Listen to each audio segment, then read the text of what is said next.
गणेश चतुर्थी की 4 पौराणिक और प्रचलित कथाएं व्रत में सुनने से दूर होंगे सारे संकट, मिलेगा अपार सुख।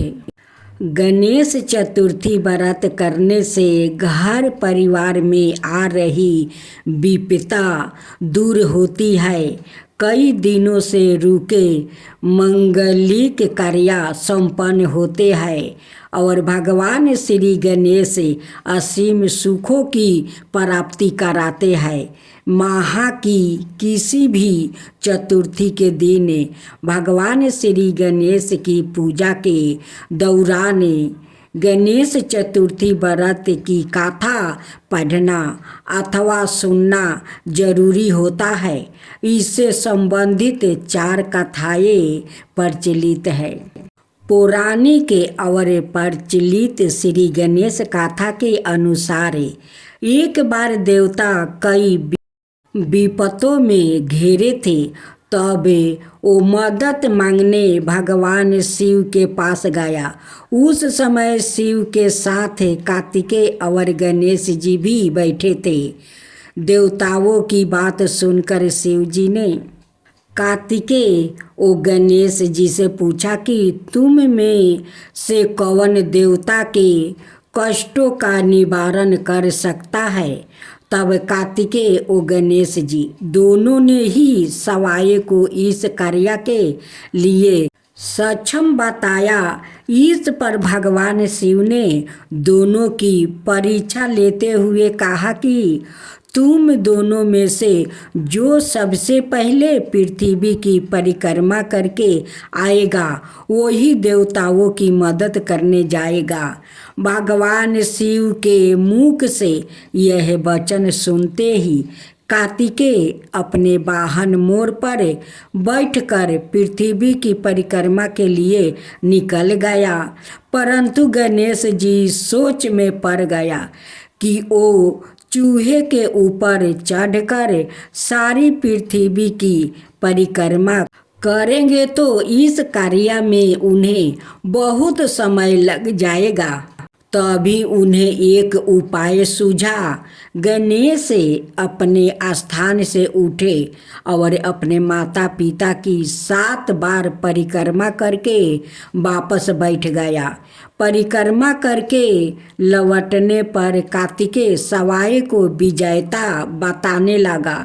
तब शिव जी ने श्री गणेश जी से पृथ्वी की परिक्रमा न करने का कारण पूछा। तब गणेश ने कहा, माता पिता का चरणों में ही समस्त लोक है। यह सुनकर भगवान शिव ने गणेश जी को देवताओं के संकट दूर करने के लिए आज्ञा दे दिया। इस प्रकार भगवान शिव ने गणेश जी को आशीर्वाद दिया कि चतुर्थी के दिन जो तुम्हारा पूजन करेगा और रात्रि में चंद्रमा को अर्घ देगा, उसके तीनों ताप यानी दैहिक ताप, दैविक ताप और भौतिक ताप दूर होंगे और उसे जीवन के भौतिक सुखों की प्राप्ति होगी। चारों तरफ से मनुष्य की सुख समृद्धि बढ़ेगी। पुत्रादि धन ऐश्वर्य की कमी नहीं रहेगी। गणेश चतुर्थी व्रत की दूसरी कथा। एक समय की बात है, राजा हरिश्चंद्र के राज्य में एक कुम्हार था। वो मिट्टी के बर्तन बनाता, लेकिन वो कच्चे रह जाते थे। एक पुजारी की सलाह पर उसने इस समस्या को दूर करने के लिए एक छोटे बालक को मिट्टी के बर्तनों के साथ आवा में डाल दिया। उस दिन संकष्टी चतुर्थी का दिन था। उस बच्चे की माँ अपने बेटे के लिए परेशान थी। उसने गणेश जी से बेटे की कुशलता की प्रार्थना की।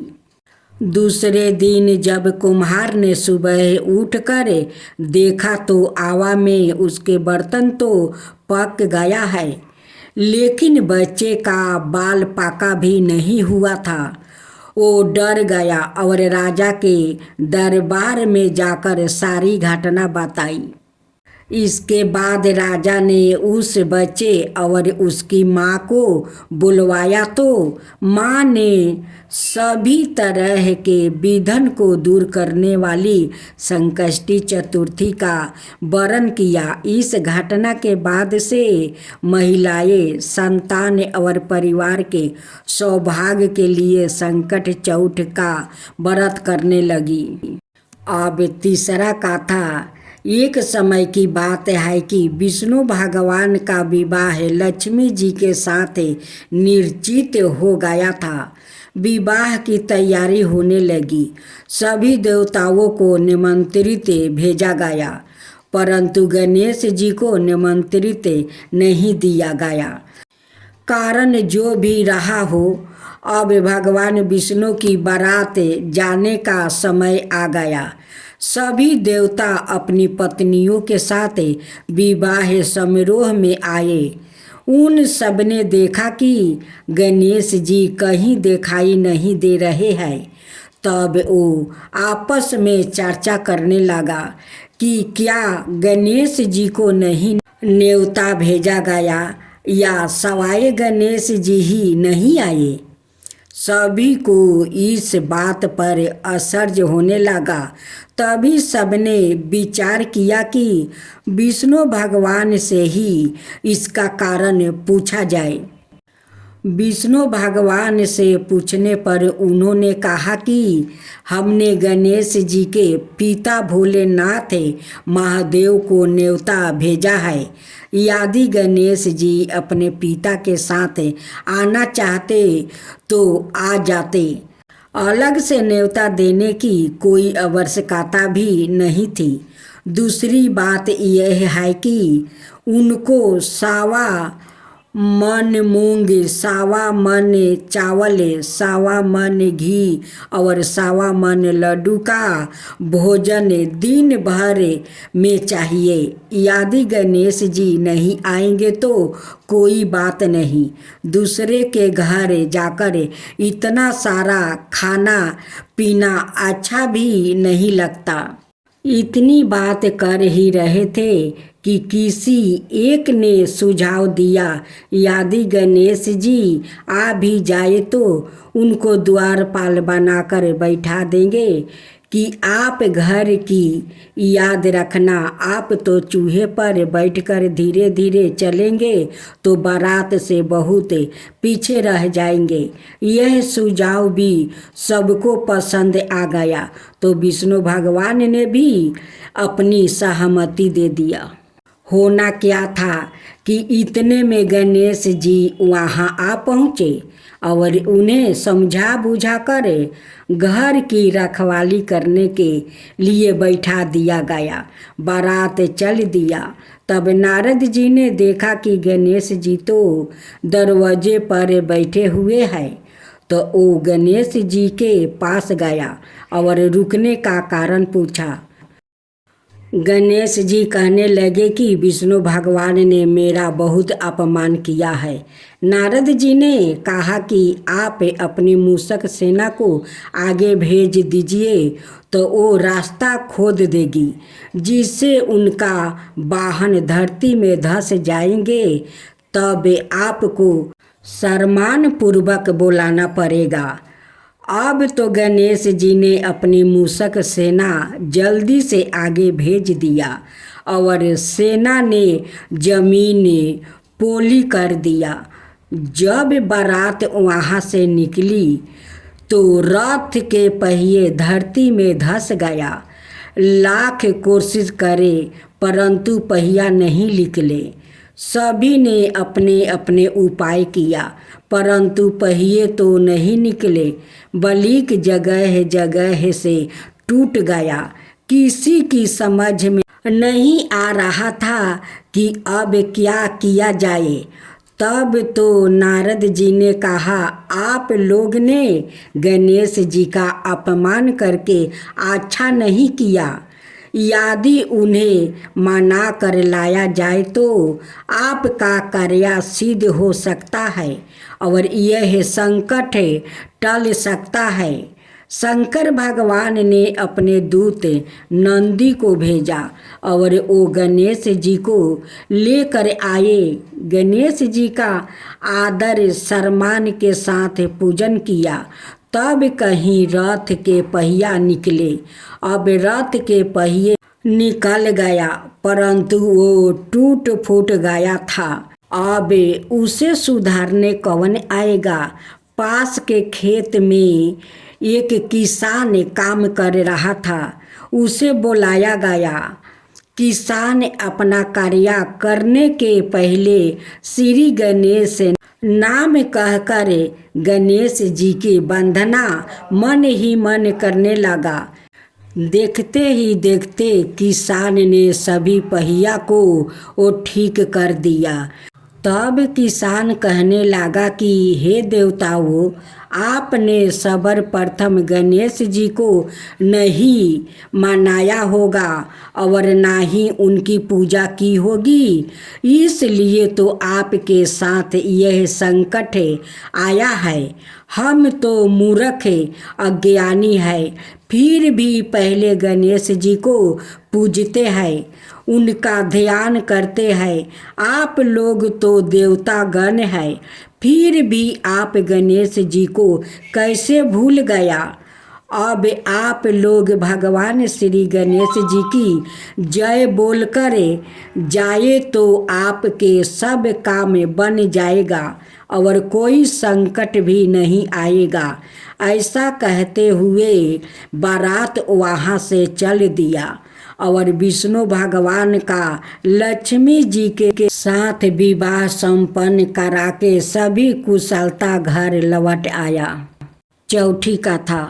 श्री गणेश जी चतुर्थी व्रत की पौराणिक कथा के अनुसार एक बार भगवान शिव और माता पार्वती नर्मदा नदी के किनारे बैठे थे।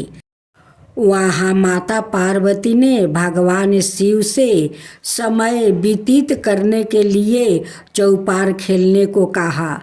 शिव चौपार खेलने के लिए तैयार हो गए, परंतु इस खेल में हार जीत का फैसला कौन करेगा, यह प्रश्न उनके समक्ष उठा तो भगवान शिव ने कुछ तिनके इकट्ठा करे उसका एक पुतला बनाकर उसकी प्राण प्रतिष्ठा कर दिया और पुतले से कहा, बेटा, हम चौपार खेलना चाहते हैं, परंतु हमारी हार जीत का फैसला करने वाला कोई नहीं है, इसलिए तुम्हें बताना कि हम दोनों में से कौन हारा और कौन जीता।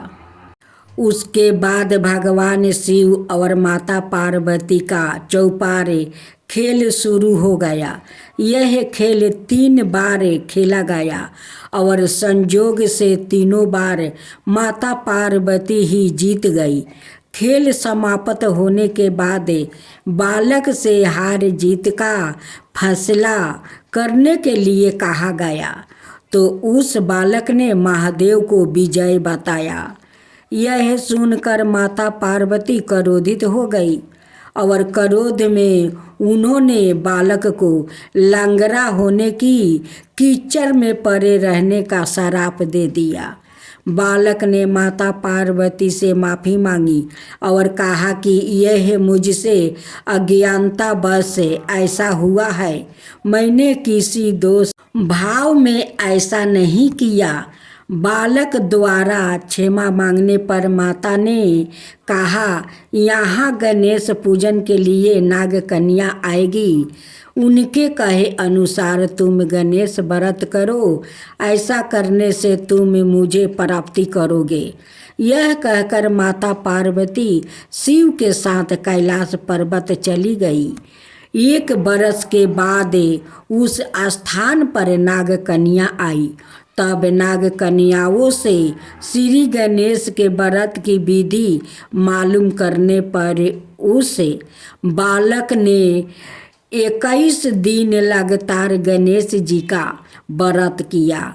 उसकी श्रद्धा से गणेश जी प्रसन्न हुए। उन्होंने बालक को मनोवांछित फल मांगने के लिए कहा।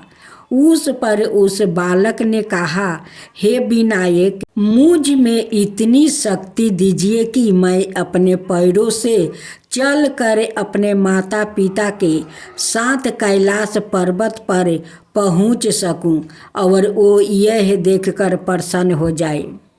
तब बालक को वरदान देकर श्री गणेश अंतर्ध्यान हो गए।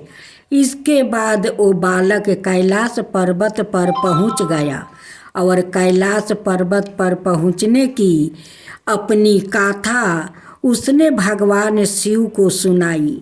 चौपार वाले दिन से माता पार्वती शिव जी से बेमुख हो गई थी। अत देवी के रूठ होने पर भगवान शिव ने भी बालक के बताया अनुसार 21 दिनों तक श्री गणेश का व्रत किया। इस व्रत के प्रभाव से माता पार्वती के मन से भगवान शिव के लिए जो नाराजगी थी वो समाप्त हो गई। तब यह व्रत विधि भगवान शंकर ने माता पार्वती को बताई। यह सुनकर माता पार्वती के मन में भी अपने पुत्रा कार्तिकेय से मिलने की इच्छा जागृत हुई। तब माता पार्वती ने भी 21 दिन तक श्री गणेश का व्रत किया और दूब, फूल और लड्डुओं से गणेश जी का पूजन प्रार्थना की। व्रत के 21वें दिन कार्तिकेय सवाए माता पार्वती जी से वो आ मिले। उस दिन से श्री गणेश चतुर्थी का यह व्रत समस्त मनोकामनाओं की पूर्ति करने वाला व्रत माना जाता है। इस व्रत को करने से मनुष्य के सारे कष्ट दूर होकर मनुष्य को समस्त सुख सुविधाओं प्राप्ति होती है। जय गणेश।